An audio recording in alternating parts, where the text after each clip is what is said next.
Let's recap the key takeaways from this section of the course. We learned how a C++ program is run, namely that the source code we write is compiled into object files, which are then put through a linker and packaged into an executable file. We also looked at the include preprocessor directive, which allows us to import code that we can use in our C++ program.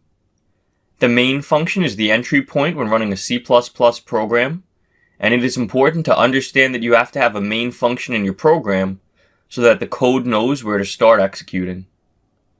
In C++, cout is the standard output stream and enables us to output information to the console. The insertion operator can be used to put information in cout. There are 4 main built-in types provided by the C++ programming language, which are booleans, characters, integers, and floating point numbers. A boolean is a variable that can be one of 2 values, true or false. A character is 1 character of text inside of single quotes. An integer is a positive or negative whole number, or 0. And a floating point number, like a float or double, has a decimal point in its value. C++ provides us arithmetic operators that we can use to perform mathematical operations on numbers.